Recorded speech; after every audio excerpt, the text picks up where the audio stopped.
Shalom, selamat pagi Bapak, Ibu, dan Saudara sekalian. Bersyukur kita masih diberi kesempatan untuk menikmati hidup kita pagi hari ini. Kita menyadari bahwa hidup kita di dalam rencana Tuhan yang indah. Mari kita datang menghadap tahta Tuhan dengan kerenah hati kita, untuk kita mau belajar kembali lagi mendengar suaranya pagi hari ini. Marilah kita bersatu hati di dalam doa. Selamat pagi Bapa di surga, kami datang dengan kerendahan hati kami menghadap Engkau Raja di atas segala raja. Bicaralah dan ajar kami Tuhan untuk mengerti setiap kehendak-Mu. Kami siapkan hati pikiran kami untuk mendengar pesan-pesan-Mu pagi hari ini. Hanya di dalam nama Yesus kami berdoa dan mengucap syukur. Haleluya. Amin. Tema renungan kita hari ini adalah pencobaan-pencobaan biasa. Diambil dari 1 Korintus 10 ayat 10-15. Beginilah firman Tuhan. Dan janganlah bersungut-sungut seperti yang dilakukan oleh beberapa orang dari mereka, sehingga mereka dibinasakan oleh malaikat maut. Semuanya ini telah menimpa mereka sebagai contoh dan dituliskan untuk menjadi peringatan bagi kita yang hidup pada waktu di mana zaman akhir telah tiba. Sebab itu siapa yang menyangka bahwa ia teguh berdiri, hati-hatilah supaya ia jangan jatuh. Pencobaan-pencobaan yang kamu alami ialah pencobaan-pencobaan biasa yang tidak melebihi kekuatan manusia.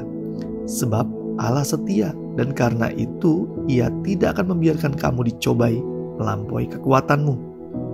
Pada waktu kamu dicobai, Ia akan memberikan kepadamu jalan keluar sehingga kamu dapat menanggungnya.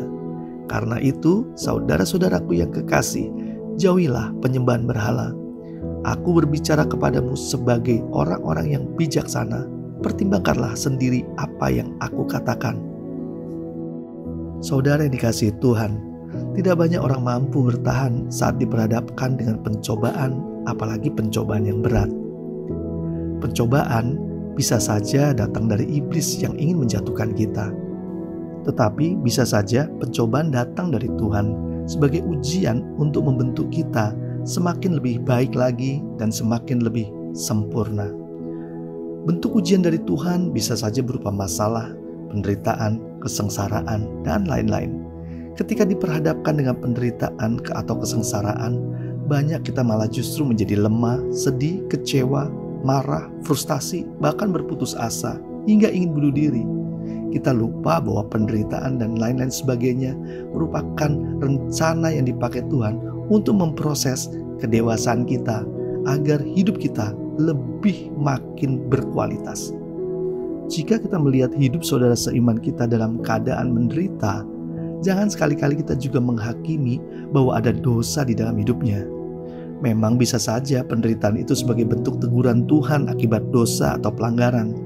Tetapi bisa juga Tuhan sedang mengizinkan penderitaan itu untuk membentuk hidupnya. Tuhan sedang menguji kualitas imannya.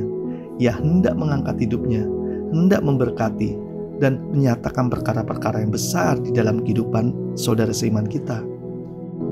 Kalau hidup kita datar-datar saja dan relatif aman, maka kualitas iman kita tidak akan nampak teruji. Saudara yang dikasihi Tuhan, saya sendiri merasa pencobaan-pencobaan terus datang dalam hidup saya. Rasanya gak pernah tenang. Tetapi saya yakin, seperti firman Tuhan yang kita dengar pagi hari ini, bahwa janji Tuhan memberikan pencobaan bukan untuk menghancurkan kita, tapi untuk membangun kita. Dan pencobaan itu tidak melebihi kekuatan kita. Saya mulai tenang, dan saya mulai menyerahkan segala kekhawatiran saya di dalam doa saya. Saya mulai katakan dengan bibir saya bahwa pencobaan yang datang dalam hidup saya itu penting buat iman saya. Saya katakan juga bahwa pencobaan ini hanya sebentar, dan saya yakinkan bahwa Tuhan pasti bersama-sama saya. Marilah kita berdoa. Bapa yang baik, kami percayakan firman-Mu pagi hari ini, bahwa pencobaan yang kami alami adalah pencobaan biasa yang tidak melebihi kekuatan kami. Kami juga percaya Engkau Allah yang setia, menemani kami. Bahkan Engkau Allah yang berjanji menyediakan jalan keluar untuk menghadapi setiap masalah-masalah kami. Tuhan, terima kasih untuk penyertaan-Mu sampai hari ini. Pagi hari ini kami juga tak lupa memohon berkat-berkat Tuhan, berkat-berkat secara jasmani, berkat-berkat secara rohani.